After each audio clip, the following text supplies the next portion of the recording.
ಅದರ ಪರಿಶುದ್ಧ ನಾಮಕ್ಕೆ ಸ್ತೋತ್ರವಾಗಲಿ. ನಾವು ಒಂದು ವಾಕ್ಯದ ಬಗ್ಗೆ ಧ್ಯಾನ ಮಾಡ್ತಾ ಇದ್ದೇವೆ.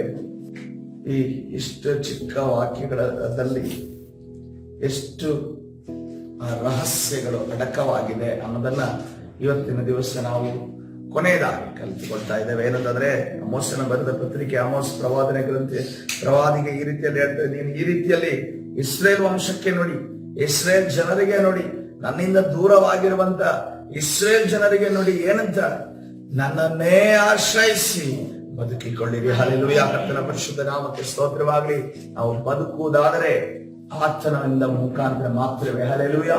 ನಾವು ಆ ಒಂದು ಆಶ್ರಯಿಸಿಕೊಳ್ಳಿರಿ, ಬದುಕಿಕೊಳ್ಳಿರಿ ಅನ್ನೋದು ವಿಚಾರ ಕಲಿಯುವಾಗ ನಾವು 3 ರೀತಿಯ ಪ್ರೀತಿಯನ್ನ ಕಲಿತಿದ್ದೇವೆ. ಮೊದಲನೇದಾಗಿ ಸ್ಟಾರ್ಜೆ ಅಂದ್ರೆ ಕುಟುಂಬದ ಮಧ್ಯದಲ್ಲಿರುವಂತಹ ಪ್ರೀತಿ. ಎರಡನೇದಾಗಿ ಫಿಲೇಯೋ ಅಂದರೆ ಎರೋಸ್ ಅಂತ ಅನ್ಕೊಂಡು ಗಂಡ ಹೆಂಡತಿಯ ಮಧ್ಯದಲ್ಲಿರುವಂತಹ ಪ್ರೀತಿ. ಮೂರನೇದಾಗಿ ಕಲಿತುಕೊಂಡ್ವಿ ನಾವು ಫಿಲೇಯೋ, ಅದಂದ್ರೆ ಏನಂತಂದ್ರೆ ಸ್ನೇಹಿತರ ಮಧ್ಯದಲ್ಲಿ ಪ್ರೀತಿ. ಆದ್ರೆ ಈ 3 ಪ್ರೀತಿಗಳು ಯಾವುದೇ ಕಾರಣಕ್ಕೂ ದೇವರ ಪ್ರೀತಿಗಿಂತ ಹೆಚ್ಚಾಗಕೂಡದು. ಹಲ್ಲೆಲೂಯಾ. ದೇವರ ಪ್ರೀತಿಗೆ ಸಮಾನವಾಗಕೂಡದು. ಏನೇ ಆದ್ರೂ ಕೂಡ ದೇವರ ಪ್ರೀತಿಯಿಂದ ಕೆಳಗಡೆ ಇರಬೇಕಾಗಿದೆ. ಯಾವಾಗ ಆ ಆರ್ಡರ್ ಅಲ್ಲಿ ನಾವು ಜೀವನ ಮಾಡ್ತೇವೋ, ಕರ್ತನು ನಮ್ಮನ್ನ ಎಲ್ಲರನ್ನ ಪ್ರೀತಿಸುವ ಹಾಗೆ, ಎಲ್ಲರೂ ನಿಮ್ಮನ್ನ ಪ್ರೀತಿಸುವ ಹಾಗೆ ಕರ್ತನು ಮಾಡುವಾತನಾಗಿದೆ. ಹಲ್ಲೆಲೂಯಾ. ಇವತ್ತಿನ ದಿವಸ ಈ ಪ್ರೀತಿಗೆ ಮೂಲವಾಗಿರುವಂತಹ ಪ್ರೀತಿಯನ್ನ ನಾವು ಧ್ಯಾನ ಮಾಡ್ಲಿಕ್ಕೆ ಹೋಗ್ತಾ ಇದ್ದೇವೆ. ಆ ಪ್ರೀತಿ ಹೆಸರೇನು? ಅಗಾಪೆ ಪ್ರೀತಿಯನ್ನು ನಾವು ನೋಡ್ತೇವೆ. ಹಲ್ಲೆಲೂಯಾ. ದೇವರ ಪ್ರೀತಿ ಅಂದ್ರೆ ಕರ್ತನಿಂದ ಬರುವ ಪ್ರೀತಿ, ಅದು ಅಗಾಪೆ ಪ್ರೀತಿ. ಹಲ್ಲೆಲೂಯಾ. ಅಗಾಪ ಪ್ರೀತಿಯನ್ನು ನಾವು ಎಲ್ಲಿ ನೋಡಿದ್ವಿ? ನಾವು ಶಿಲುಬೆಯಲ್ಲಿ ನೋಡಿದ್ವಿ. ಹಲ್ಲೆಲೂಯಾ. ಹಲ್ಲೆಲೂಯಾ. ಕರ್ತನು ತಾನು ಅಪರಾಧಿ ಅಲ್ಲದೆ ಇದ್ರು ಕೂಡ, ಯೇಸು ಕ್ರಿಸ್ತನು ತಾನು ಪಾಪಿ ಅಲ್ಲದೆ ಇದ್ರು ಕೂಡ, ಯೇಸು ಕ್ರಿಸ್ತನು ತಾನು ಆ ಶಾಪಗ್ರಸ್ತನಾಗುವುದಕ್ಕೆ ಆತನು ಆ ಯೋಗ್ಯನಲ್ಲದೆ ಇದ್ರು ಕೂಡ, ಆತನು ಯಾವುದೇ ಶಿಕ್ಷೆಯನ್ನ, ಯಾವುದೇ ಏಟುಗಳನ್ನ, ಯಾವುದೇ ದ್ರೋಹಗಳನ್ನ, ಯಾವುದೇ ಒಂದು ಕಷ್ಟಗಳನ್ನ ಅನುಭವಿಸುವುದಕ್ಕೆ ಪಾತ್ರನು ಅಲ್ಲದೆ ಇದ್ರು ಕೂಡ, ನಮಗೋಸ್ಕರ, ನಾವು ಮಾಡಿದಂತ ಎಲ್ಲಾ ಪಾಪಗಳಿಗೋಸ್ಕರ, ನಾವು ಮಾಡಿದ ದುಷ್ಕೃತ್ಯಗಳಿಗೋಸ್ಕರ, ನಾವು ಮಾಡಿದಂತ ಅನೇಕ ದ್ರೋಹಗಳಿಗೋಸ್ಕರ ಆತನು ನಮಗೋಸ್ಕರ ಆತನು ಶಿಲುಬೆಯಲ್ಲಿ ಕಷ್ಟವನ್ನ ಅನುಭವಿಸಿದನೆಂದು ನಾವು ನೋಡ್ತೇವೆ. ಶಿಲುಬೆಗೇರಿ ಪ್ರಾಣವನ್ನ ಕೊಟ್ಟನೆಂದು ನಾವು ನೋಡ್ತೇವೆ. ಹಲ್ಲೆಲೂಯಾ. ಕರ್ತನ ಪರಿಶುದ್ಧ ನಾಮಕ್ಕೆ ಸ್ತೋತ್ರವಾಗಲಿ. ಆ ಪ್ರೀತಿ ಅಪರಿಮಿತವಾದ ಪ್ರೀತಿ. ಹಲ್ಲೆಲೂಯಾ. ಲೋಕದವರು ಈ ರೀತಿಯಲ್ಲಿ ವಿಶ್ಲೇಷಣೆ ಮಾಡ್ತಾರೆ. ಆ ಒಂದು ಶಿಲುಬೆಯಲ್ಲಿ ಅನುಭವಿಸಿದಂತ, ಶಿಲುಬೆಗೆ ಮುಂಚೆ ಹೇರುವುದಕ್ಕಿಂತ ಮುಂಚೆ ಅನುಭವಿಸಿದಂತ ಆ ಒಂದು ಏಟುಗಳು, ಆ ಒಂದು ಹಿಂಸೆಗಳು ಇದುವರೆಗೂ ಕೂಡ ಯಾವ ವ್ಯಕ್ತಿ ಕೂಡ ಆ ರೀತಿಯಲ್ಲಿ ಸಹಿಸಿಕೊಂಡಿಲ್ಲ. ಯಾಕಂದ್ರೆ ಎಷ್ಟೋ ಜನ ಆ ಒಡೆಯುವಂತ ಮಧ್ಯದಲ್ಲಿ ಸತ್ತೋಗಿದ್ದಾರೆ, ಮೂಳೆಗಳು ಮುರಿದೋಗಿರೋದಿಲ್ಲ. ಅದೇ ರೀತಿಯಲ್ಲಿ ಹಿಂಸೆ, ರಕ್ತ ಹರಿತಾ, ಈಗ ನಾರ್ಮಲಿನೇ ಸ್ವಲ್ಪ ರಕ್ತ ಹೋದ್ರೇನೆ, ಒಬ್ಬ ಆಕ್ಸಿಡೆಂಟ್ ಆಗಿ ಬ್ಲಡ್ ರೋಡಲ್ಲಿ ಬಿದ್ದು ಹೋಯ್ತು ಅಂತಂದ್ರೆ ಅವನ್ ಬ್ಲಡ್ ಖಾಲಿ ಆಗಿದೆ, ಅವನ್ ಗಡ್ಡೆ ಇಲ್ಲದೆ ನಿಮಿತ್ತವಾಗಿ ಸತ್ತೋದ ಅಂತ ಅನ್ಕೊಂಡು ಹೇಳ್ತಾರೆ. ಅಥವಾ ಈ ಕೆಲವು ಪ್ರೆಗ್ನೆನ್ಸಿ ಟೈಮ್ ಅಲ್ಲಿ ಬ್ಲಡ್ ಹೋಗುವಂತ ಸಂದರ್ಭದಲ್ಲಿ ಬ್ಲಡ್ ಇಲ್ಲ ಅಂತ ಅನ್ಕೊಂಡು ಆ ಸಮಯದಲ್ಲಿ ಸತ್ತೋಗಿರೋದಿದ್ದಾವೆ.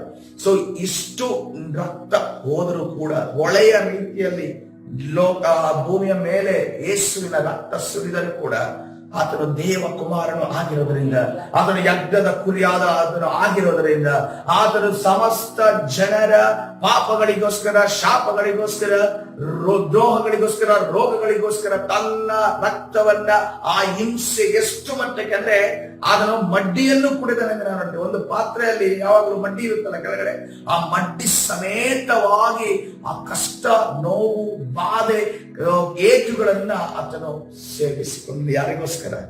ನಮಗೋಸ್ಕರ. ಆತನು ಯಾದರ ನಿಮಿತ್ತವಾಗಿ ನಮ್ಮನ್ನ ಪ್ರೀತಿ ಮಾಡಿದರೆ ನಿಮಿತ್ತವಾಗಿ. ಹಲ್ಲೆಲೂಯಾ.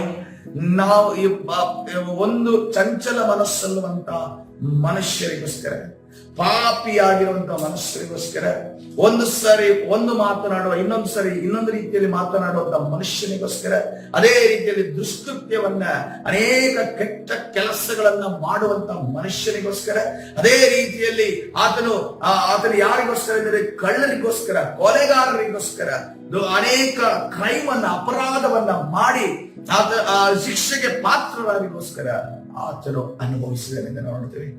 ಆದ್ರೆ ನಾವು ಲೋಕದಲ್ಲಿ ನೋಡ್ತೇವೆ, ನೀತಿವಂತರಿಗೋಸ್ಕರ, ಒಳ್ಳೆಯವರಿಗೋಸ್ಕರ ಯಾರಿಗಾದ್ರೂ ಕಷ್ಟ ಅನುಭವಿಸ್ತಾರಲ್ವಾ, ಅವನು ಒಳ್ಳೆಯವನ್ ಮಾರ, ಅವನಿಗೋಸ್ಕರ ಕಷ್ಟ ಅನುಭವಿಸಿದ್ರು ಪರವಾಗಿಲ್ಲ ಅನ್ನೋದು. ಆದ್ರೆ ಒಬ್ಬ ಅಪರಾಧಿಗೋಸ್ಕರ, ಒಬ್ಬ ದ್ರೋಹಿಗೋಸ್ಕರ, ಒಬ್ಬ ಪಾಪಿಗೋಸ್ಕರ, ರೋಗಗ್ರಸ್ತನಿಗೋಸ್ಕರ ಯಾವ ಲಾಭವೂ ನಮ್ಮಲ್ಲಿ ಆತನಿಗೆ ಸಿಗೋದಿಲ್ಲ. ಅದಕ್ಕೋಸ್ಕರವಾಗಿ ಆತನು ನಮಗೋಸ್ಕರ ಕಷ್ಟವನ್ನು ಅನುಭವಿಸಿದ್ರೆ ಯಾದರ ಮುಖಾಂತರವಾಗಿ, ಅಗಪೆ ಪ್ರೀತಿಯ ಮುಖಾಂತರವಾಗಿ. ಹಲ್ಲೆಲೂಯಾ.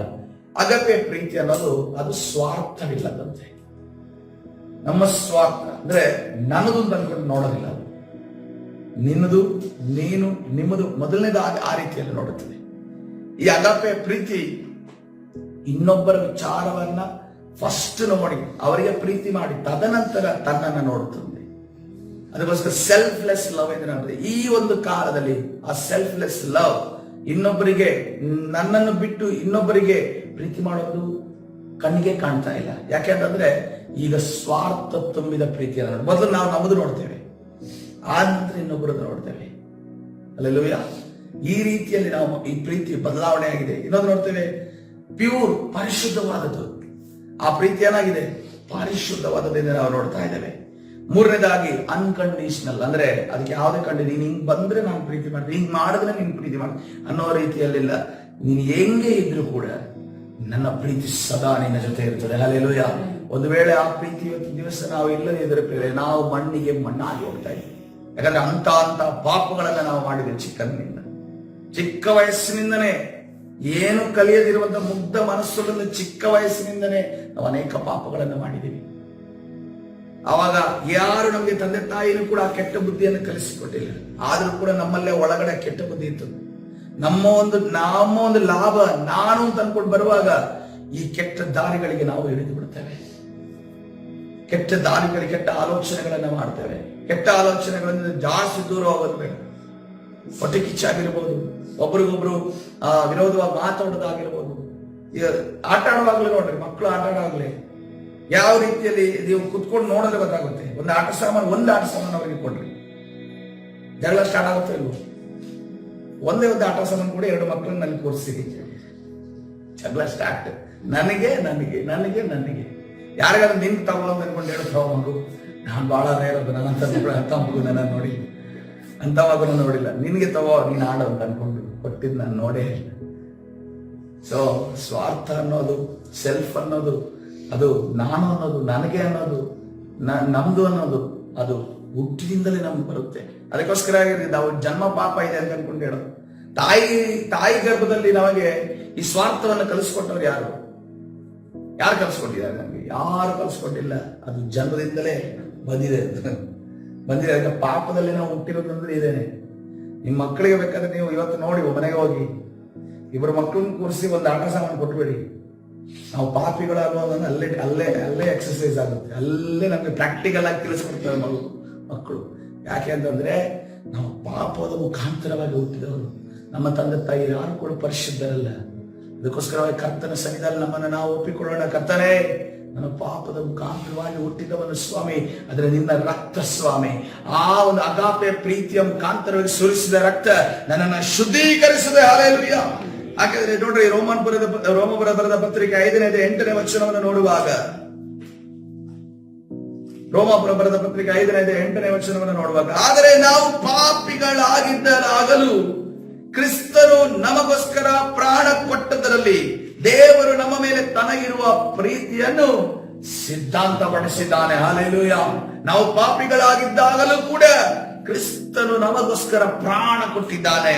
ದೇವರು ನಮ್ಮ ಮೇಲೆ ತನಗಿರುವ ಪ್ರೀತಿಯನ್ನು ಸಿದ್ಧಾಂತಪಡಿಸಿದ್ದಾನೆ. ಹಲ್ಲೆಲೂಯಾ. ಕರ್ತನ ಪರಿಶುದ್ಧ ನಾಮಕ್ಕೆ ಸ್ತೋತ್ರವಾಗಲಿ. ದೇವರು ಆತನ ಪ್ರೀತಿಯನ್ನ ಸಿದ್ಧಾಂತಪಡಿಸಿದ. ಅದೇ ರೀತಿ 1 ಕೊರಿಂಥ ಬರೆದ ಪತ್ರಿಕೆ 13ನೇ 4ನೇ ವಚನ, ಈ ಒಂದು ವಾಕ್ಯಗಳು ನಮಗೆ ಬಹಳ ಧ್ಯಾನ ಮಾಡಿದಂತ ವಾಕ್ಯಗಳಾಗಿದ್ದಾವೆ.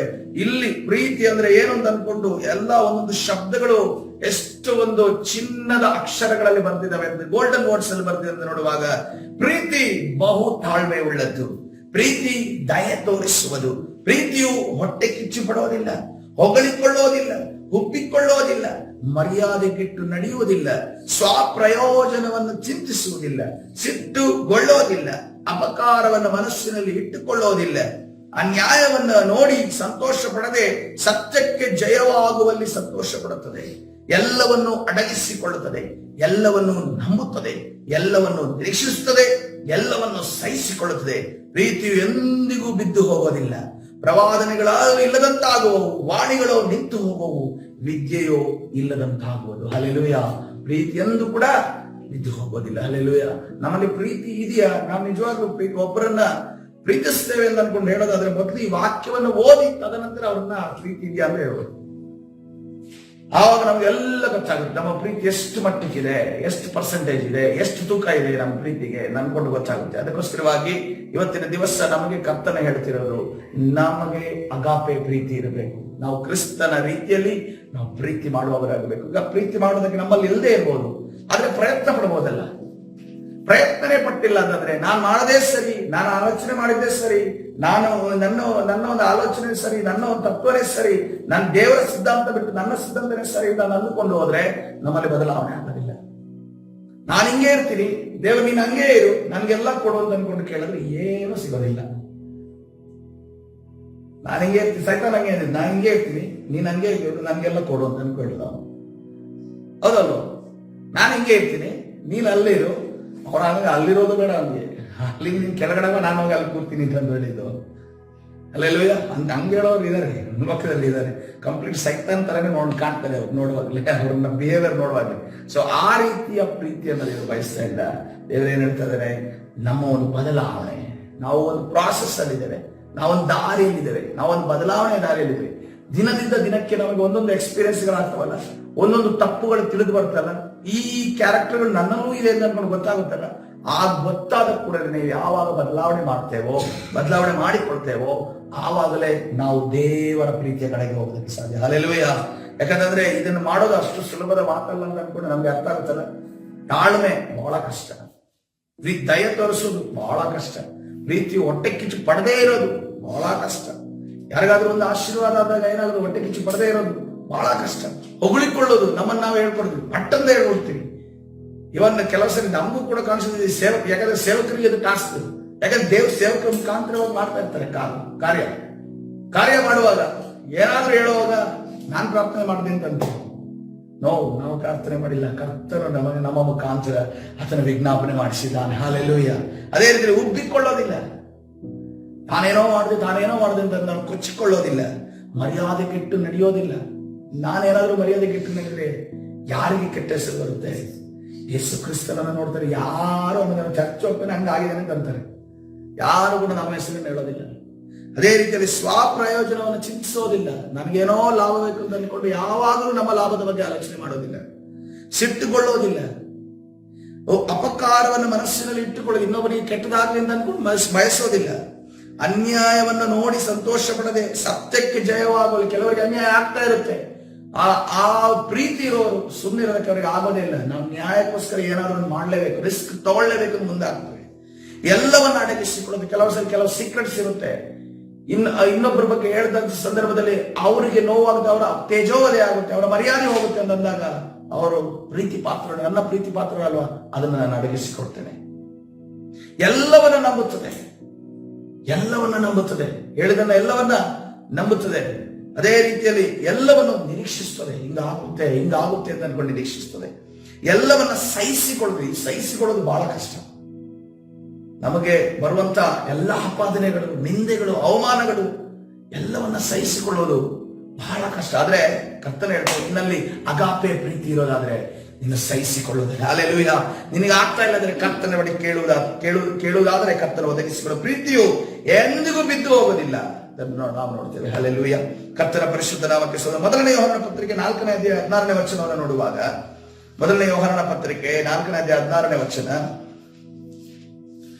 ದೇವರು ನಮ್ಮಲ್ಲಿಟ್ಟಿರುವ ಪ್ರೀತಿಯನ್ನು ನಾವು ತಿಳಿದುಕೊಂಡಿದ್ದೇವೆ ಮತ್ತೆ ಅದನ್ನ ನಾವು ನಂಬಿದ್ದೇವೆ. ಹಲ್ಲೆಲೂಯಾ. ನಾವು ಅದನ್ನ ನಂಬಿದರ ಮುಖಾಂತರವಾಗಿ ಆತನು ನಮ್ಮನ್ನು ಇಷ್ಟು ಪ್ರೀತಿ ಮಾಡಿದ್ದಾನ ಅನ್ಕೊಂಡು ಅಂದಾಗ ನಾವು ಎಮೋಷನಲ್ ಆಗ್ತದಲ್ಲ, ನಮ್ಮ ಕಣ್ಣಲ್ಲಿ ನೀರು ಬರುತ್ತಲ್ಲ, ಕರ್ತನ ಇಷ್ಟೊಂದು ಪ್ರೀತಿ ಮಾಡಿದಾನಲ್ಲ ನಮ್ಮನ್ನ ಅಂತ ಅನ್ಕೊಂಡು. ಯಾಕಂದ್ರೆ ಈ ಲೋಕದಲ್ಲಿ ಪ್ರೀತಿ ಇಲ್ಲ. ಈ ಲೋಕದಲ್ಲಿ ಪ್ರೀತಿ ಅನ್ನೋ ವರ್ಡ್ ಎಲ್ಲರೂ ಯೂಸ್ ಮಾಡ್ತಾರೆ, ಆದ್ರೆ ಪ್ರೀತಿ ಅನ್ನೋ ವರ್ಡ್ ಈ ಲೋಕದಲ್ಲಿ ಇಲ್ಲ. ಆ ಪ್ರೀತಿ ಅನ್ನೋ ವರ್ಡ್ ಎಲ್ಲಿತ್ತು? ಈ ಭೂಲೋಕದಲ್ಲಿ 2025 ವರ್ಷಗಳ ಮುಂಚೆ ಆತನು ಇಳಿದು ಬಂದ ಆತನು ಆ ಪ್ರೀತಿಯಾದ ಜನರಿಗೆ ಪ್ರೀತಿ ಅಂದ್ರೆ ಏನೆಂದು ಆತನು ತೋರಿಸಿಕೊಟ್ಟನು. ಹಲ್ಲೆಲೂಯಾ. ನೀವು ಪ್ರೀತಿ ಮಾಡಿ ತಂದೆ ಹೋಗಿ ಮಕ್ಕಳಿಗೆ ಹೇಳ್ತಾರ ಪ್ರೀತಿಯಿಂದ ಹೇಳ್ತೀಯಲ್ಲ, ಹೆಂಡತಿಗೆ ಹೇಳ್ತೀಯಲ್ಲ, ಅಥವಾ ನಿನ್ನ ಸ್ನೇಹಿತರಿಗೆ ಹೇಳ್ತೀಯಲ್ಲ, ಆ ಪ್ರೀತಿ ನಿಜವಾದ ಪ್ರೀತಿಯಲ್ಲ. ಪ್ರೀತಿಗೆ ಮೂಲವೇ ನಾನಾಗಿದ್ದೇನೆ, ನಾನ್ ತೋರಿಸ್ತೀನಿ ಪ್ರೀತಿ ಏನಂತ ಅನ್ಕೊಂಡು 2025 ವರ್ಷಗಳ ಹಿಂದೆ ಮರಿಯಳ ಹೊಟ್ಟೆಯಲ್ಲಿ ಜನಿಸಿ ಬಂದ ಯೇಸು ನಮಗೆ ತೋರಿಸಿಕೊಟ್ಟಿದ್ದಾನೆ. Hallelujah, hallelujah. ಯಾಕಂದ್ರೆ ಎಲ್ಲರೂ ಕೂಡ ಇದೇ ಪ್ರೀತಿಯಿಂದ ಅನ್ಕೊಂಡು ಅವರವರ ಸಿದ್ಧಾಂತಗಳನ್ನ ಮಾಡಿಕೊಟ್ಕೊಂಡಿದ್ರು. ಆದ್ರೆ ದೇವರ ಒಂದು ಸಿದ್ಧಾಂತವನ್ನು ತಂದನು, ಇದೇ ನಿಜವಾದ ಪ್ರೀತಿ, ಅಗಾಪೆ ಪ್ರೀತಿಯೇ ನಿಜವಾದ ಪ್ರೀತಿ ಅಂತ ಅದನ್ನು ತೋರಿಸಿಕೊಂಡರು. ಅದೇ ರೀತಿಯಲ್ಲಿ ಕೀರ್ತನೆ 86ನೇ ಅಧ್ಯಾಯ ಮೊದಲನೇ ಯೋಹಾನ ಪತ್ರಿಕೆ 4ನೇ ಅಧ್ಯಾಯ 19ನೇ ವಚನ, ಅದೇ ಕೆಳಗಡೆ ವಾಕ್ಯ ನೋಡುವಾಗ, ದೇವರು ಮೊದಲು ನಮ್ಮನ್ನು ಪ್ರೀತಿಸಿದ್ದರಿಂದ ನಾವು ಪ್ರೀತಿಸುತ್ತೇವೆ. Hallelujah, hallelujah. ಅದೇ ರೀತಿ ಕೀರ್ತನೆ 86ನೇ ಅಧ್ಯಾಯ 15ನೇ ವಚನವನ್ನು ನೋಡುವಾಗ, ಕರ್ತನೇ 86ನೇ ಅಧ್ಯಾಯ ಕೀರ್ತನೆ 86ನೇ ಅಧ್ಯಾಯ 15ನೇ ವಚನ, ಕರ್ತನೇ ನೀನು ಕನಿಕರವೂ ದಯೆಯೂ ಉಳ್ಳ ದೇವರು, ದೀರ್ಘ ಶಾಂತನು, ಬಹಳ ಪ್ರೀತಿಯು ನಂಬಿಕೆಯು ಉಳ್ಳವನು. ಹಲ್ಲೆಲೂಯಾ. ನಮ್ಮ ಕರ್ತನ ಪ್ರೀತಿಗಿಂತ ಇನ್ನೊಂದು ಪ್ರೀತಿ ಇಲ್ಲ ಎಂದು ನಾವು ನೋಡ್ತೇವೆ. ಆ ಪ್ರೀತಿಯವರು 2-3 ಡ್ರಾಪ್ ಏನೋ ಅನುಭವಿಸಿದ್ವಿ, 2-3 ಡ್ರಾಪ್ ಏನೋ ಅನುಭವಿಸಿದ್ವಿ. 2-3 ಡ್ರಾಪ್ ಅನುಭವಿಸ್ತೀನಿ ನಾವ್ ಹೇಳ್ತೀವಿ, ಯೇಸು ಸ್ವಾಮಿ ನನ್ನನ್ನೇ ಹೆಚ್ಚಾಗಿ ಪ್ರೀತಿಸೋದು ಅಂತ ಕೇಳಿದ್ರೆ, ಯೇಸು ಸ್ವಾಮಿ ನನ್ನನ್ನೇ ಹೆಚ್ಚು ಪ್ರೀತಿಸೋದು ಅಂತ ಅನ್ಕೊಂಡು ಅಂತೀರಿ. ಹಲ್ಲೆಲೂಯಾ. ಸಿಕ್ಕಿರೋದೆಷ್ಟು? 2-3 ಡ್ರಾಪ್ ಸಿಗ್ತಿದೆ ಅಷ್ಟೇ. ಹಲ್ಲೆಲೂಯಾ. ಕರ್ತನ 2-3 ಡ್ರಾಪ್ ಆ ಪ್ರೀತಿ, ಆ ಪರಿಪೂರ್ಣವಾದ ಪ್ರೀತಿ ಅದೆಷ್ಟಿರ್ಬೋದು. ಹಲ್ಲೆಲೂಯಾ.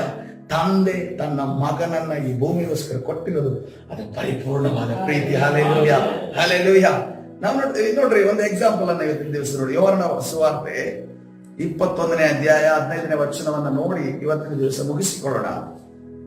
ಈ ಅಗಾಪೆ ಪ್ರೀತಿ ಯಾವ ರೀತಿಯಲ್ಲಿ ಇದೆ, ನಮ್ಮಲ್ಲಿ ಅಗಾಪೆ ಪ್ರೀತಿ ಇದೆಯಾ? ಒಬ್ಬ ವ್ಯಕ್ತಿಯ ಜೀವನದಲ್ಲಿ ನಡೆದಂತ ಘಟನೆಯನ್ನು ನೋಡಿದ್ರೆ ನಮ್ಗೆ ಅರ್ಥವಾಗುತ್ತೆ. ಇಲ್ಲಿ ಯೋಹಾನನ ಸುವಾರ್ತೆ 21ನೇ ಅಧ್ಯಾಯ 15ನೇ ವಚನ, ಪೇತ್ರ ಏನ್ ಮಾಡ್ತಾ ಇದ್ದಾರೆ? ಯೇಸು ಕ್ರಿಸ್ತನ ಪುನರುತ್ಥಾನ. ಈಗ ಯೇಸು ಕ್ರಿಸ್ತನ ಅದ್ಭುತ ಮಹತ್ ಕಾರ್ಯ, ಸೂಚಕ ಕಾರ್ಯ, ಆ ಯೇಸು ಕ್ರಿಸ್ತನ ಬೋಧನೆ ಯಾವುದು ಕೂಡ ಇಲ್ಲಿ ಈಗ ಶಿಷ್ಯರ ಮಧ್ಯದಲ್ಲಿ ಇಲ್ಲ. ಇವನಿಗೆ ಏನ್ ನೆನಪಾಗುತ್ತೆ? ಯಾವ ಪ್ರೀತಿ ನೆನಪಾಗುತ್ತೆ ಪೇತ್ರನಿಗೆ? ಯೇಸು ಕ್ರಿಸ್ತನೆಲ್ಲ ಅಗಾಪೆ ಪ್ರೀತಿ ಕರ್ತನ ನೀವು ಮಾಡ್ರಿ ಅಂತ ಅನ್ಕೊಂಡು ಹೇಳಿ ಹೋಗಿದ್ದಾನೆ. ಈಗ ಯಾವ ಪ್ರೀತಿ ಪೇತ್ರನಿಗೆ ನೆನಪಾಗುತ್ತೆ? ಅಲ್ಲಿ ಅವನು ಮೀನು ಹಿಡಿಯಕ್ಕೆ ಹೋಗ್ತಾ ಇದ್ದಾನಲ್ಲ, ಯಾವ ಪ್ರೀತಿ ನೆನಪಾಗುತ್ತೆ? ಅವನು ಮೀನು ಹಿಡಿತಾನಲ್ಲ, ಮೀನು ಹಿಡಿದು ಹಣ ಎಲ್ಲ ಹೋಗುತ್ತೆ, ಅಥವಾ ಮೀನು ಹಿಡಿದು ಎಲ್ಲಿ ತಗೊಂಡು ಹೋಗ್ತೇನೆ? ಮೀನ್ನ ಫ್ಯಾಮಿಲಿ ತಗೊಂಡೋಗ್ತಾರೆ. ಸ್ಟಾರ್ ಜೇ ಪ್ರೀತಿ ನೆನಪಾಗುತ್ತೆ ಅವರಿಗೆ. ಸ್ಟಾರ್ ಜೇ ನನ್ನ ಕುಟುಂಬ ಒಂದು ಇದೆಯಲ್ಲ, ನಾನು ಬೀದಿಯಲ್ಲಿ ಕೂತ್ರೆ ನನಗೆ ನನ್ನ ಕುಟುಂಬಕ್ಕೆ ಏನ್ ಮಾಡ್ತಾರೆ? ಕುಟುಂಬಕ್ಕೆ ಯಾರು ಸಾಕ್ತಾರೆ? ಮೊದಲೆಲ್ಲ ಹೆಂಗೆ ಯೇಸು ಸ್ವಾಮಿ ಇದ್ದಾಗ ಕಪೆರ್ನೌಮಿಗೆ ಹೋಗ್ತಾ ಇದ್ದ, ಗಲಿಲಾಯಕ್ಕೆ ಹೋಗ್ತಾ ಇದ್ದ, ಅದ ನಂತರ ಸಮಾರ್ಯದ ಕಡೆ ಹೋಗ್ತಾ ಇದ್ದ, ಈ ಬೆತಾನ್ಯಕ್ಕೆ ಬರ್ತಾ ಇದ್ದ. ಆವಾಗ ಏನ್ ಆಲೋಚನೆ ಇತ್ತು? ನನ್ನ ಕುಟುಂಬ ನನ್ನ ದೇವ್ರು ನೋಡ್ಕೊತಾರೆ. ಹಲ್ಲೆಲೂಯಾ. ನನ್ನ ಕುಟುಂಬನ, ನನ್ನ ಅತ್ತೆನ, ನನ್ನ ಹೆಂಡತಿನ ಯಾರು ನೋಡ್ಕೊತಾರೆ? ನನ್ನ ದೇವ್ರು ನೋಡ್ಕೊತಾನೆ, ನನ್ನ ಯೇಸು ಕ್ರಿಸ್ತನ ನೋಡ್ಕೊತಾನೆ. ನಾನೇ ಏನು ಇಲ್ಲದೆ ಫ್ರೀ ಆಗಿ ಹೊಟ್ಟೆಗೆ ತಿಂತಾ ಇಲ್ವಾ? ಇನ್ ನನ್ನ ಒಂದು ಕುಟುಂಬಕ್ಕೆ ಆತನ ಏನು ಮಾಡೋದಿಲ್ವಾ ಅಂತ ಅನ್ಕೊಂಡು ಆ ರೀತಿ ಅಗಪೆ ಪ್ರೀತಿಯಿಂದ ಕ್ರಿಸ್ತನ ಹಿಂದೆ ಹೋಗ್ತಿದೆ. ಈಗ ಏನ್ ನೆನಪಾಗ್ತಿದೆ? ಸ್ಟಾರ್ಜೆ ಪ್ರೀತಿ ನೆನಪಾಗ್ತಾ ಇದೆ. ಹಲ್ಲೆಲೂಯಾ. ಸ್ಟಾರ್ಜೆ ಪ್ರೀತಿ ನೆನಪಾದ ನಂತರ ಇವ್ರೇನ್ ಮಾಡ್ತಾರೆ? ಅವರು ಊಟ ಮಾಡಿದ ಮೇಲೆ ಯೇಸು ಅದಕ್ಕಿಂತ ಮುಂಚೆ ಸ್ಟಾರ್ಜೆ ಪ್ರೀತಿ ಆದ ಮೇಲೆ ಏನ್ ಮಾಡ್ತಾ ಇದ್ದಾರೆ? ನಾನ್ ಮೀಡಿಯಾಕ್ಕೆ ಹೋಗ್ತೀನಿ ಅಂತ ಅನ್ಕೊಂಡು ನೆನಪಾಗುತ್ತೆ. ಅವಾಗ ಜೊತೆಲಿ ಯಾರನ್ನ ಕರ್ಕೊಂಡು ಹೋಗ್ತಿದ್ದಾನೆ? ಯಾರನ್ನ? ಅಲ್ಲಿ ಶಿಷ್ಯರನ್ನ ಅಲ್ಲಿ ಫಿಲೆಯೋ ಪ್ರೀತಿ ನೆನಪಾಗುತ್ತೆ ಅವರಿಗೆ. ನಾವೆಲ್ಲರೂ ಒಟ್ಟಿಗೆ ತಾನೇ ಹೋಗ್ತಿದ್ದು ಮೀನ್ ಹಿಡಿಯಕ್ಕೆ, ನಾವು ಒಟ್ಟಿಗೆ ಹೋಗಿ ಮಾಡೋಣ ಬನ್ರಿ ಅಂತ ಅನ್ಕೊಂಡು ಫಿಲೆಯೋ ಪ್ರೀತಿಯ ಜೊತೆ ಅವನು ಹೋಗ್ತಾ ಇದ್ದಾನೆ, ದೋಣಿ ಹಿಡ್ಕೊಂಡು ಹೋಗ್ತಾ ಇದ್ದಾರೆ. ತದನಂತರ ಹೋದ ನಂತರ ಎಲ್ಲ ಮೀನು ಹಿಡಿದಾಯ್ತು, ಅಲ್ಲಿ ಅದ್ಭುತ ನಡೀತು. ಕರ್ತನು ಆದ್ಮೇಲೆ ದಡಕ್ಕೆ ಕರ್ಕೊಂಡು ಬಂದ ನಂತರ ಅದೇ ರೀತಿಯಲ್ಲಿ ಅವನಿಗೆ ಎರೋಸ್ ಕೂಡ ನೆನಪಾಗಿತ್ತು. ಯಾಕಂದ್ರೆ ಹೆಂಡತಿಗೂ ತಂದು ಕೊಡ್ಬೇಕು ತಾನೆ, ಹೆಂಡತಿಗೂ ಪ್ರೀತಿ ಮಾಡ್ಬೇಕು ತಾನೆ. ಎರೋಸ್ ಕೂಡ ನೆನಪಾಗಿಲ್ಲ. ಅದೇ ಒಂದೇ ಒಂದು ಪ್ರೀತಿ ನೆನಪಾಗಿಲ್ಲ. ಯಾವ ಪ್ರೀತಿ? ಅಗಾಪೆ ಪ್ರೀತಿ ನೆನಪಾಗಿಲ್ಲ. ಹಲ್ಲೆಲೂಯಾ. ಯೋಹಾನನ ಸುವಾರ್ತೆ 21ನೇ ಅಧ್ಯಾಯ 15ನೇ ವಚನಕ್ಕೆ ಬರುವಾಗ, ಅವರು ಊಟ ಮಾಡಿದ ಮೇಲೆ ಸ್ಟಾರ್ಜೆ ಪ್ರೀತಿ ನೆನಪಾಗಿದೆ, ಫಿಲೆಯೋ ಪ್ರೀತಿ ನೆನಪಾಗಿದೆ, ಅದೇ ರೀತಿ ಎರೋಸ್ ಪ್ರೀತಿ ಕೂಡ ನೆನಪಾಗಿದೆ. ಒಂದೇ ಒಂದು ಪ್ರೀತಿ ನೆನಪಾಗಿಲ್ಲ ಅಂದ್ರೆ ಯಾವುದು? ಆ ಪ್ರೀತಿಯೇ ಈಗ ದಡದಲ್ಲಿ ಬಂದು ಕೂತಿದೆ. ಹಲ್ಲೆಲೂಯ. ಆ ಪುನರುತ್ಥಾನ ಹೊಂದಿದಂತ ಅಗಾಪೆ ಪ್ರೀತಿ, ಆ ಯೇಸು ಕ್ರಿಸ್ತನು ದಡದಲ್ಲಿ ಬಂದು ಕೂತಿದ್ದಾನೆ. ಅದನ್ನ ಹೇಳ್ತಾ ಇದ್ದಾನೆ ಸಿಮೋನ ಪೇತ್ರನನ್ನ ಈ ರೀತಿ, ಯೋಹಾನನ ಮಗನಾದ ಸಿಮೋನನೇ, ನೀನು ಇವರಿಗಿಂತ ಹೆಚ್ಚಾಗಿ ನನ್ನ ಮೇಲೆ ಪ್ರೀತಿ ಇಟ್ಟಿದ್ದೀಯೋ ಎಂದು ಕೇಳಲು ಈ ರೀತಿ ನಮ್ಮ ಬಳಿ ಕೇಳ್ತಾ ಇದ್ದಾನೆ. ನಿನ್ನಲ್ಲಿ ಅಗಾಪೆ ಪ್ರೀತಿ ಇದೆಯಾ? ನಾನು ಈ ಲೋಕವನ್ನ, ನಾನು ಇನ್ನೊಬ್ಬರನ್ನ, ನಾನು ಈ ಜನರನ್ನ ಪ್ರೀತಿ ಮಾಡಿದ ರೀತಿಯಲ್ಲಿ ನಿನ್ನಲ್ಲಿ ಆ ಪ್ರೀತಿ ಇದೆಯಾ ಅಂತ ಅನ್ಕೊಂಡು ಕೇಳುವಾಗ, ಹೌದು ಸ್ವಾಮಿ, ನಿನ್ನ ಮೇಲೆ ಮಮತೆ ಇಟ್ಟಿದ್ದೇನೆ ಎಂಬುದನ್ನು ನೀನೇ ಬಲ್ಲೆ ಅಂದನು. ಆತನು ಅವನಿಗೆ, ನನ್ನ ಕುರಿಮರಿಗಳನ್ನು ಮೇಯಿಸು ಎಂದು ಹೇಳಿದನು. ಹೌದಾ? ಆ ಒಂದು ಉತ್ತರ ಪೇತ್ರ ಕೊಟ್ಟ ಅಲ್ಲ, ಸತ್ಯ ಹೇಳಂತವನು. ಹೌದು ಸ್ವಾಮಿ, ನಿನ್ನ ಮೇಲೆ ಮಮತೆ ಇಟ್ಟಿದ್ದೇನೆ ಎಂಬುದು ನೀನೇ ಬಲ್ಲೆ ಅಂತ ಅನ್ಕೊಂಡು ಹೇಳುವಾಗ ಅವನು ಸತ್ಯ ಹೇಳದ್ದ? ಸತ್ಯ ಹೇಳದ್ದ? ನಿಜವಾಗ್ಲೂ ಅವನಿಗೆ ಪ್ರೀತಿ ಇತ್ತ? ಪ್ರೀತಿ ಇದ್ದಿದ್ರೆ ಏನ್ ಮಾಡ್ತಾ ಇದ್ದ ಅವನು? ಯೇಸು ಸ್ವಾಮಿಯ ವಿಚಾರಗಳನ್ನು ಮುಂದುವರಿಸಿಕೊಂಡು ಅವನು ಹೋಗ್ತಾ ಇದ್ದ. ಏನ್ ಯೇಸು ಸ್ವಾಮಿ ಬಿಟ್ಟಿದ್ರೋ, ಏನ್ ಲೀಡರ್ಶಿಪ್ ಅವನಿಗೆ ಕೊಟ್ಟಿದ್ರೋ ಅದನ್ನ ಮುಂದುವರಿಸಿಕೊಂಡು ಹೋಗ್ತಾ ಇದ್ದ. ಆದ್ರೆ ಅವನು ಮುಂದುವರಿಸಿಕೊಂಡು ಹೋಗ್ಲಿಲ್ಲ. ಏನಾಯ್ತು? ಕಂಪ್ಲೀಟ್ ಆಗಿ ಅಂಗಡಿನೇ ಬಂದ್ ಮಾಡಿ, ಶಟರ್ ಕ್ಲೋಸ್ ಮಾಡಿ, ಬೀಗ ಜಡ್ಬಿಟ್ಟ. ಎಲ್ಲರೂ ಅನ್ಕೊಂಡ್ರೇನು, ಯೇಸು ಸ್ವಾಮಿ ಕತೆ ಮುಗೀತು, ಶಿಷ್ಯರು ಇನ್ನು ಯಾವುದೇ ಸುವಾರ್ತೆ ಇಲ್ಲ, ಯಾವುದೇ ಮಾತಿಲ್ಲ, ಇನ್ನು ಇವ್ರನ್ನೆಲ್ಲ ಹಿಡಿದು ಒಳಗಡೆ ಹಾಕೋದು ಅಂತ ಅನ್ಕೊಂಡು ಆಲೋಚನೆ ಮಾಡಿದ. ಆದ್ರೆ ಮತ್ತೆ ಆತನ ತಿರುಗಿ ಎರಡನೇ ಸಾರಿ ಅವನನ್ನ ನೋಡ್ರಿ, ಇಲ್ಲಿ ಮೊದಲು ಅಲ್ಲಿ ನಾವು ನೋಡ್ತಾ ಇದ್ದೇವೆ, ಮೊದಲು ಅಗಾಪೆ ಪ್ರೀತಿಯನ್ನ ಕರ್ತನ ಕೇಳಿದ್ರು, ನಿನ್ನಲ್ಲಿ ಅಗಾಪೆ ಪ್ರೀತಿ ಇದೆಯಾ ಅಂತ, ನಿನ್ ಮಮತೆ ಇಟ್ಟಿದೆಯೋ. ಎರಡನೇ ಸಾರಿ ಯಾವ ರೀತಿ ಕೇಳ್ತಾರೆ ನೋಡಿ. ಆತನ ತಿರುಗಿ ಎರಡನೇ ಸಾರಿ ಅವನನ್ನು, ಯೋಹಾನನ ಮಗನಾದ ಸೀಮೋನನೇ, ನನ್ನ ಮೇಲೆ ಪ್ರೀತಿ ಇಟ್ಟಿದೆಯೋ ಎಂದು ಕೇಳಲು ಅವನು, ಹೌದು ಸ್ವಾಮಿ, ನಿನ್ನ ಮೇಲೆ ಮಮತೆ ಇಟ್ಟಿದ್ದೇನೆಂಬುದನ್ನು ನೀನೇ ಬಲ್ಲೆ ಅಂದನು. ಆತನು ಅವರಿಗೆ, ನನ್ನ ಕುರಿಗಳನ್ನು ಕಾಯಿ ಎಂದು ಹೇಳಿದನು. ಅಲ್ಲೆಲ್ಲಿ ಆ ಕರ್ತನ ಪರಿಚಯ ನೋಡ್ರಿ, ಎಷ್ಟು ಐಡೆಂಟಿಕಲ್ ಆಗಿ, ಅಂದ್ರೆ ಒಂದು ಮಾತು ಕೂಡ ಚೇಂಜ್ ಆಗಿದೆ. ಹೆಸರು ಕೇಳ್ತಾ ಇದ್ದಾರೆ, ಇವನು ಬಹಳ ಬುದ್ಧಿವಂತನಾಗಿ, ಇವನು ಕೂಡ ಕರೆಕ್ಟ್ ಆಗಿ ಏನು ಫಸ್ಟ್ ಹೇಳದ್ದು ಬೈ ಹಾರ್ಟ್ ಹೇಳ್ದಂಗಿದೆ ಅದು. ಹೌದು ಸ್ವಾಮಿ, ನಿನ್ನ ಮೇಲೆ ಮಮತೆ ಇಟ್ಟಿದ್ದೇನೆಂಬುದನ್ನು ನೀನೇ ಬಲ್ಲೆ. ಹಲ್ಲೆಲೂಯಾ. ಕರ್ತನ ಪರಿಶುದ್ಧ. ಈಗ ನಾನು ಉತ್ತರ ಕೊಡೋ ಅವಶ್ಯಕತೆ ಇಲ್ಲ ದೇವರೇ, ಯೇಸುವೇ, ಯಾಕಂದ್ರೆ ನಾನು ಉತ್ತರ ಕೊಟ್ರೆ ಲಾಸ್ಟ್ ಟೈಮ್ ಒದೆ ಬಿದ್ದಿದೆ. ನನಗೆ ಏನು ಒದೆ ಬಿದ್ದಿದೆ? ಸೈತಾನನೇ ಬಿಟ್ಟು ಹೋಗೋದು ಅನ್ಕೊಂಡು ಹೇಳಿದಾರೆ. ಈ ಸರಿ ನಾನು ಉತ್ತರ ಕೊಡಕ್ ಹೋಗೋದಿಲ್ಲ. ನೀನ್ ಏನ್ ಹೇಳಿದ್ಯೋ ಅದೇ ತಿರುಗುವಾಣ ನಿಮ್ಗೆ ಬಿಡ್ತಾ ಇದ್ದೀನಿ ನಾನು. ನೀನೇನ್ ಹೇಳಿದ್ಯೋ ತಿರುಗುವಾಣ ನಾನು ನಿಮ್ಗೆ ಬಿಡ್ತಾ ಇದ್ದೀನಿ. ಕೆಲವು ಟೀಚರ್ ಹತ್ರ ಸ್ಟೂಡೆಂಟ್ಸ್ ಗಳಿಂದ ಅಂತಾರೆ, ಟೀಚರ್ಗೆನೆ ಪ್ರಶ್ನೆಗೆ ಉತ್ತರ ಕೊಡೋದಿಲ್ಲ ಅವರು. ಪ್ರಶ್ನೆ ಕೇಳ್ತಾರೆ. ಟೀಚರ್ಗೆ ಕನ್ಫ್ಯೂಸ್ ಆಗ್ತದೆ, ನಾನ್ ಟೀಚರ್ ಅವನ್ ಟೀಚರ್ ಅಂತ ಅನ್ಕೊಳ್ರಿ. ಸೊ ಆ ರೀತಿಯ ಸ್ಟೂಡೆಂಟ್ ಇವನಾಗಿದ್ದಾನೆ. ಇವನ್ ಏನ್ ಮಾಡ್ತಿದ್ದಾನೆ, ಅಲ್ಲಿ ಯೇಸು ಸ್ವಾಮಿಗೆ ಕನ್ಫ್ಯೂಸ್ ಆಗ್ಬೇಕು ಅನ್ನೋ ರೀತಿಯಲ್ಲಿ ಉತ್ತರನ ಹೇಳ್ತಾ ಇದ್ದಾರೆ. ಆದ್ರೆ ನನ್ನ ಕುರಿಗಳನ್ನ ಕಾಯಿ ಅಂದ್ರೆ ಅಗಪ್ಪೆ ಪ್ರೀತಿ ಇವನಲ್ಲಿ ಇದೆಯಾ ಅಂತ ಅನ್ಕೊಂಡು ದೇವರು ನೋಡಿದ್ರು. ಅದು ಸ್ವಾಮಿ ನನ್ನಲ್ಲಿ ಅಂದ್ರೆ ಲಾಸ್ಟ್ಗೆ ಮೂರನೇ ಮಾತು ಹೇಳಲ್ಲ. ಆ ಮೂರನೇ ಮಾತನ್ನ ದೇವರು ಎಲ್ಲಿ ನಿರೀಕ್ಷೆ ಮಾಡಿದ್ರು? ಮೊದಲನೇ ಮಾತಿನಲ್ಲಿ ನಿರೀಕ್ಷೆ ಮಾಡಿದ್ರು. ಮೊದಲನೇ ಮಾತಿನಲ್ಲಿ ನಿರೀಕ್ಷೆ ಮಾಡಿದ್ರು. ಆದ್ರೆ ಅವನು ಮೊದಲನೇ ಮಾತಿನಲ್ಲಿ ಅದನ್ನ ಹೇಳಿಲ್ಲ. ಈಗ ಅವನು ಯಾವ್ದ್ರಲ್ಲಿ ಬಿಸಿ ಇದ್ದಾನೆ? ರೊಟ್ಟಿ ಮತ್ತು ಮೀನು ತಿನ್ನೋದ್ರಲ್ಲಿ ಬಿಸಿ ಇದ್ದಾನೆ. ಒಂದು, ಇನ್ನು ನಮ್ಗೆ ಸಪ್ಲೈ ಕಡಿಮೆ ಆಗಿಲ್ಲ, ಸಪ್ಲೈ ಹೋಗಿಲ್ಲ, ಯಾಕಂದ್ರೆ ಯೇಸು ಸ್ವಾಮಿ ಮತ್ತೆ ಬಂದಿದ್ದಾರೆ. ಇನ್ನೂ ಕೂಡ ನಮ್ಗೆ ರೊಟ್ಟಿ ಮೀನು ಸಿಗುತ್ತೆ. ಇನ್ನೂ ಕೂಡ ನಾವು ಒಂದು ಕಡೆ ಟೂರ್ ಹೋಗ್ತಾ ಸ್ವಾರ್ಥ ಸಾರ್ಥ ಎಲ್ಲ ಕಡೆಯಿಂದ ಹೊಗಳಿಕೆ, ಮರ್ಯಾದಿ, ಇದು ಏನಪ್ಪಾ ಅದು ಗರಿಗಳು, ಆದ್ಮೇಲೆ ಶಾಲ್ಗಳು, ಆದ್ಮೇಲೆ ಕತ್ತೆ ಮೇಲೆ ಯೇಸುವಿನ ಕೂರಿಸ್ತಾ ನಾವು ಕೂಡ ಹಿಂದೆ ಜೈ ಜೈ ಜೈ ಜೈ ಅಂತ ಯೇಸುವಿಗೆ ಜೈ ಅಂತ ಅನ್ಕೊಂಡು ಹೇಳ್ಕೊಡು. ಮತ್ತೆ ಆ ದಿನಗಳನ್ನು ನೆನಪಾಗ್ತಾ ಇದೆ ಪೇತ್ರನಿಗೆ. ಅದಕ್ಕೆ ಪೇತ್ರನೇ ಏನ್ ಮಾಡ್ತಾ ಇದ್ದಾನೆ? ಅದಕ್ಕೆ ನೀನೇ ಬಲ್ಲೆ ಅಂತ ಅನ್ಕೊಂಡು ಅವನು ಹೇಳ್ತಾನೆ. ಆದ್ರೆ ಅವನಲ್ಲಿ ಏನನ್ನು ದೇವರು ನಿರೀಕ್ಷೆ ಮಾಡ್ತಿದ್ದಾರೆ? ನಾನು ಬಿಟ್ಟು ಹೋದಂತ ಅಗಪೆ ಪ್ರೀತಿಯನ್ನ, ನಾನು ಈ ಜನರನ್ನ ಮಾಡಬೇಕಾದ ಅಗಪೆ ಪ್ರೀತಿಯನ್ನ ನೀನು ಈ ಜನರನ್ನ ಮಾಡಬೇಕು ಅಂತ ಹೇಳುವುದನ್ನ ಅದನ್ನು ಮರೆತೆ ಕೂತಿದ್ದಾನೆ. ಅದಕ್ಕೋಸ್ಕರವಾಗಿ ಕರ್ತನು ಒಂದ್ ಸ್ವಲ್ಪ ಲೆವೆಲ್ ಕೆಳಗಡೆ ಬರ್ತಾ ಇದ್ದಾರೆ. ಅದನ್ನ ಹೇಳಿದ್ದಾರೆ, ಏನ್ ಹೇಳಿದ್ದಾನೆ? ತನ್ನ ಜೊತೆ ಕೆಲಸದವರು ಅಂತ ಹೇಳಿಲ್ಲ, ನೀವು ನನ್ನ ಜೊತೆ ಕೆಲಸದವರು, ನೀವು ನನ್ನ ಸ್ನೇಹಿತರಾಗಿದ್ದೀರಿ ಅಂತ ಅನ್ಕೊಂಡು ಹೇಳುವ ರೀತಿಯಲ್ಲಿ ಆತನು ತಿರುಗಿ ಎರಡನೇ ಸಾರಿ ಅವನನ್ನು, ಯೋಹಾನನ ಮಗನಾದ ಸೀಮೋನನೇ, ನನ್ನ ಮೇಲೆ ಪ್ರೀತಿ ಇಟ್ಟಿದೆಯೋ ಎಂದು ಕೇಳಲು ಅವನು, ಹೌದು ಸ್ವಾಮಿ, ನಿನ್ನ ಮೇಲೆ ಮಮತೆ ಇಟ್ಟಿದ್ದೇನೆ ಎಂಬುದನ್ನು ನೀನೇ ಬಲ್ಲೆ. ಆತನು ಅವನಿಗೆ, ನನ್ನ ಕುರಿಗಳನ್ನು ಕಾಯಿ. ಹಲ್ಲೆಲೂಯಾ.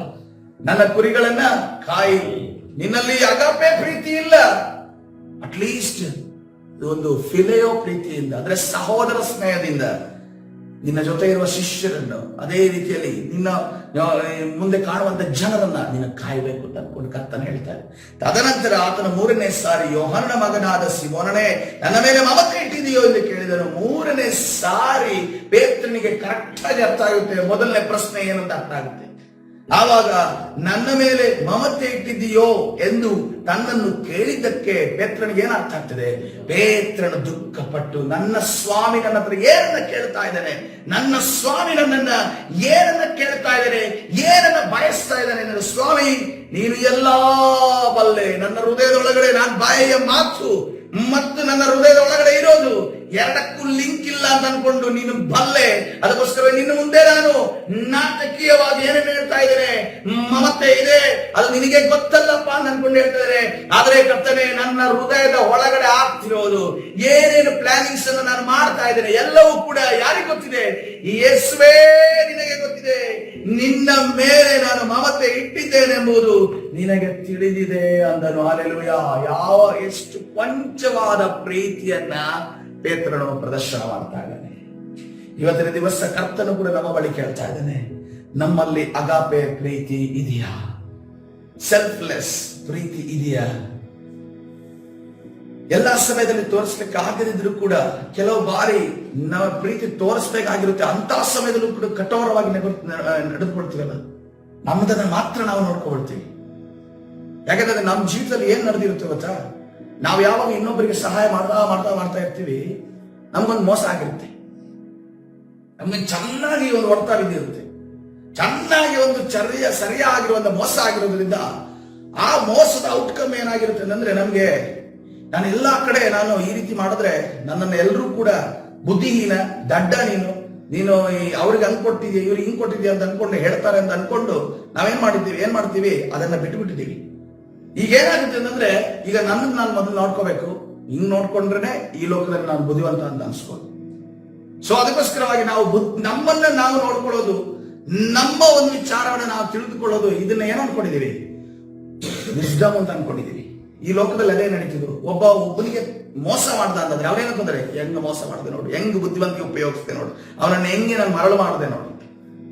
ಸೊ ಆ ರೀತಿಯಲ್ಲಿ ಇರದೆ, ಲೋಕದ ರೀತಿಯಲ್ಲಿ ಇರದೆ, ನಾವು ಹೊರಗಡೆ ಬಂದು ಕರ್ತನ ರೀತಿಯಲ್ಲಿ ಜೀವಿಸಬೇಕಾಗಿದೆ. ಹಲ್ಲೆಲೂಯಾ. ಈ ಅಗಾಪೆ ಪ್ರೀತಿ ನಮ್ಮಲ್ಲಿ ಆವರಿಸಿಕೊಳ್ಬೇಕಾಗಿದೆ. ನಾವು ಇನ್ನೊಬ್ಬರನ್ನ ಪ್ರೀತಿಸೋದನ್ನ ನಾವು ಕಲಿಯಲೇಬೇಕಾಗಿದೆ. ಇನ್ನೊಬ್ಬರಿಗೆ ನಿಸ್ವಾರ್ಥವಾದ ಪ್ರೀತಿಯನ್ನ ಕೊಡುವುದಕ್ಕೆ ನಾವು ಕಲಿಯಬೇಕಾಗಿದೆ. ಇನ್ನೊಬ್ಬರಿಗೆ ಪರಿಶುದ್ಧವಾದ ಪ್ರೀತಿಯನ್ನ, ಅದೇ ರೀತಿ ಅನ್ಕಂಡೀಷನಲ್, ನೀವು ಹಿಂಗ್ ಮಾಡಿದ್ರೆ ಮಾತ್ರ ನಾನು ಪ್ರೀತಿ ಮಾಡ್ತೀನಿ, ಇಲ್ಲಾಂದ್ರೆ ನನಗೆ ಪ್ರೀತಿ ನಿಮ್ಮ ಮೇಲೆ ಇಲ್ಲ, ನೀವು ನಿಮ್ದು ನಮ್ಮದು ಸಂಬಂಧ ಕಟ್ಟಂತ ಅನ್ಕೊಂಡು ಹೇಳುವಂತಹ ಮಾತುಗಳಿದಾವಲ್ಲ, ಅದನ್ನೆಲ್ಲವನ್ನ ಬಿಟ್ಟು ಬಿಡ್ಬೇಕು. ಯಾಕಂದ್ರೆ ನಮ್ಮನ್ನ ಆಶೀರ್ವಾದ ಮಾಡುವವನು ಯಾರು ಬೇರೆ? ದೇವರು. ಹಲ್ಲೆಲೂಯಾ. ಯೇಸು ಕ್ರಿಸ್ತನಾಗಿದ್ದಾನೆ. ಹಲ್ಲೆಲೂಯಾ. ನಮ್ಮನ್ನ ಎಲ್ಲಾ ವಿಚಾರ, ನಮ್ಮ ಉದ್ಯೋಗದ ವಿಚಾರದಲ್ಲಿ, ನಮ್ಮ ಮಕ್ಕಳ ವಿಚಾರದಲ್ಲಿ, ನಮ್ಮ ಮನೆಯ ವಿಚಾರದಲ್ಲಿ, ನಾವು ಹೋಗುವಾಗಲೂ ಬರುವಾಗಲೂ, ನಮ್ಮ ಬಿಸ್ನೆಸ್ ವಿಚಾರದಲ್ಲಿ ನಮ್ಮನ್ನ ಆಶೀರ್ವಾದ ಮಾಡುವ ನಮ್ಮ ಕರ್ತನ ಕರವೇ ಹೊರತು ಈ ಲೋಕದ ಯಾವ ಜನವೂ ಅಲ್ಲ. ಹಲ್ಲೆಲೂಯಾ. ಹಲ್ಲೆಲೂಯಾ. ಕರ್ತನ ಪರಿಶುದ್ಧ ನಾಮಕ್ಕೆ ಸ್ತೋತ್ರವಾಗಲಿ. ಇವತ್ತಿನ ದಿವಸ ನಾವು ಅರ್ಥ ಮಾಡಿಕೊಳ್ಳೋಣ, ಬೇರೆ ನಾವು ಆಶೀರ್ವಾದವನ್ನ ಎಲ್ಲಿಂದ ಬಯಸ್ತಾ ಇದ್ದೇವೆ ಅನ್ನೋದು ಇವತ್ತಿನ ದಿವಸ ತಿಳಿದುಕೊಳ್ಳಬೇಕು. ಮತ್ತೆ ನಮ್ಮಲ್ಲಿರುವಂತಹ ಸ್ವಾರ್ಥ ಚಿಂತನೆ ಬಿಟ್ಟು ಹೋಗಲಿ, ಅಪರಿಶುದ್ಧತ್ವವಾದ ಪ್ರೀತಿ ನಮ್ಮಿಂದ ಬಿಟ್ಟು ಹೋಗಲಿ. ಅದೇ ರೀತಿಯಲ್ಲಿ ನಿಯಮಗಳನ್ನು ಹಾಕಿಕೊಂಡು ನಾವು ಪ್ರೀತಿ ಮಾಡ್ತಾ ಇದ್ದೇವೆ. ನೀನು ಈಗ ಮಾಡಿದ್ರೆ ಮಾತ್ರ ನಾನು ಪ್ರೀತಿ ಮಾಡ್ತೇನೆ, ಹಿಂಗಿದ್ರೆ ಮಾತ್ರ ಪ್ರೀತಿ ಮಾಡ್ತೇನೆ ಅನ್ನುವ ರೀತಿಯಲ್ಲಿ ಪ್ರೀತಿಯನ್ನು ನಾವು ಬಿಟ್ಟು ನಮ್ಮಿಂದ ದೂರ ಮಾಡೋದಾದ್ರೆ ಕರ್ತನ ಅಗಾಪೆ ಪ್ರೀತಿ ನಮ್ಮಲ್ಲಿ ನೆಲೆಗೊಳ್ಳುವುದಾಗಿದೆ. ಹಲ್ಲೆಲೂಯಾ. ದೇವರ ರಾಜ್ಯ ಅದು ಆದಷ್ಟು ಬೇಗ ಇಲ್ಲಿ ಭೂಲೋಕಕ್ಕೆ ಬರಲಿದೆ. ಅದೇ ರೀತಿಯಲ್ಲಿ ಅನೇಕ ಜನರು ನಮ್ಮ ಪ್ರೀತಿಯನ್ನು ನೋಡಿ ದೇವರ ಕಡೆ ತಿರುಗಿಕೊಳ್ಳುವವರಾಗಿದ್ದಾರೆ. ಹಲ್ಲೆಲೂಯಾ. ಕರ್ತನ ಸನ್ನಿಧಿಯಲ್ಲಿ ಪ್ರಾರ್ಥನೆ ಮಾಡೋಣ. ಪರಿಶುದ್ಧನಾದ ದೇವರಿಗೆ ನಾಮಕ್ಕೆ ಸ್ತೋತ್ರ. ನಿನ್ನ ಸನ್ನಿಧಿಯಲ್ಲಿ ಸೇರಿ ಬರಬೇಕು ಕೊಟ್ಟದ ಕೃಪೆಗಾಗಿ ಸ್ತೋತ್ರ. ಕರ್ತನೇ, ಅನೇಕ ದಿವಸಗಳಿಂದ ಕರ್ತನೇ ನಿನ್ನನ್ನು ಆಶ್ರಯಿಸಿಕೊಳ್ಳುವ ವಿಚಾರವನ್ನು ನಾವು ಧ್ಯಾನ ಮಾಡ್ತಾ ಇದ್ದೇವೆ. ಇವತ್ತಿನ ದಿವಸ ಸ್ವಾಮಿ ಪರಿಶುದ್ಧನಾದ ದೇವರಿಗೆ ನಾಮಕ್ಕೆ ಸ್ತೋತ್ರವಾಗಲಿ. ಕರ್ತನೇ, ನಿನ್ನನ್ನ ಆಶ್ರಯ ನಾವು ಮಾಡಿಕೊಂಡಿರುವುದುಂಟು. ಕರ್ತನೇ, ನಾವು ಅಗಾಪೆ ಪ್ರೀತಿಯಿಂದ ನಡೆಸಲ್ಪಡುವಾಗ ನಮಗೆ ಸಹಾಯ ಮಾಡು. ಕರ್ತನೇ, ನಮ್ಮಲ್ಲಿರುವಂತಹ ಕೊಂಚವಾದ ಪ್ರೀತಿಯನ್ನ ಇನ್ನೂ ಹೆಚ್ಚಾಗುವಾಗ ನಮಗೆ ಸಹಾಯ ಮಾಡು. ವಿರೋಧವಾಗಿ ನಾವು ಪ್ರೀತಿಸದಂತೆ ನಾವು ಕರ್ತನೆ ನಮ್ಮ ಬಗ್ಗೆ ಆಲೋಚನೆ ಮಾಡುವಂತೆ ಪ್ರೇರೇಪಿಸುವ ಎಲ್ಲಾ ಸೈತಾನನ ಕಾರ್ಯಗಳು ಲಯವಾಗಲಿ ಯೇಸುವಿನ ನಾಮದಲ್ಲಿ. ಬಿಡುಗಡೆ ಉಂಟು ಮಾಡಿ ನೀನು ತಾನೇ ನಡೆಸು. ಕರ್ತನಾದ ಯೇಸು ಸ್ವಾಮಿ ಹೆಸರಲ್ಲಿ ಪ್ರಾರ್ಥನೆ ಹೊಂದಿಕೊಂಡಿನ ಜೀವವುಳ್ಳ ತಂದೆ. ಆಮೆನ್. ಹಲ್ಲೆಲೂಯಾ.